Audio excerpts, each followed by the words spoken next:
দে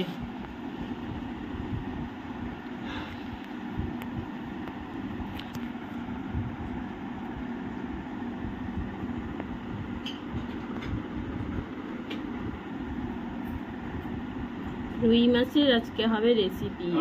কাতল মাছ এখানে আছে 900 গ্রাম কাতল মাছ। তো কাতল মাছটা ভালো করে ধুয়ে বেছে নেওয়া হয়ে গেছে। এখন পরিমাণ মতো লবণ দিয়ে দিলাম। এখন দিয়ে দিব হলুদ।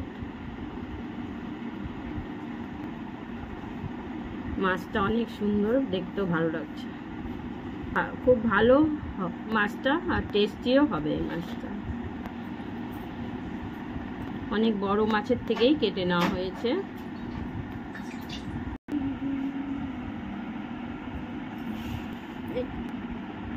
মাছটা লবণ হলুদ দিয়ে মাখা হয়ে গেছে। এখন কড়াইতে তেল দেওয়া হয়ে গেছে, তেল গরম হয়ে গেছে। এখন মাছটা ভালো করে ভেজে নেওয়া।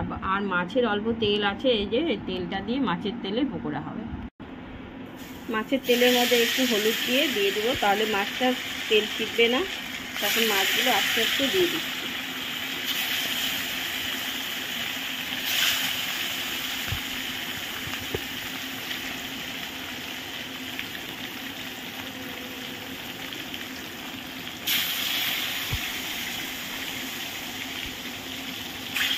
কাতল মাছের এরকম রেসিপি খেলে এই গরমকালে খুব ভালো খাওয়া। এখানে এতগুলো দেওয়া হয়েছে, আছে অনেকটাই মাছ। মাছগুলো যে এক পাশ ভাজা হয়ে গেছে, এখন উল্টে দিচ্ছি আর একটা। কত সুন্দর করে ভাজা হয়ে গেছে এক পাশে।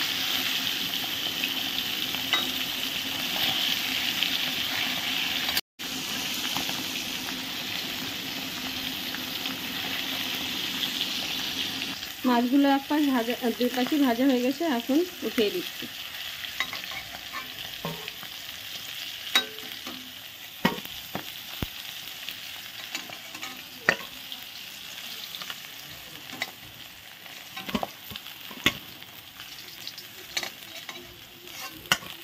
পরে মাছগুলো দেওয়ার জন্য আবার একটু হলুদ গুঁড়ো দিয়ে দিলাম, তারপর মাছগুলো দিয়ে দিচ্ছি।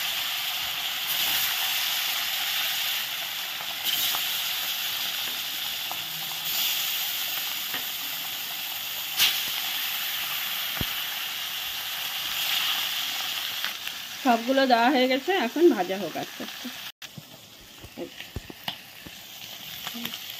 মাছটা এখন উল্টে দিচ্ছি। এবার ভাজা হয়ে গেছে। আর কিছু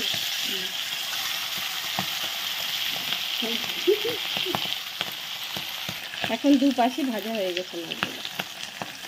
সবগুলো মাছ ভাজা হয়ে গেছে, এখন এক এক করে তুলে দেবো।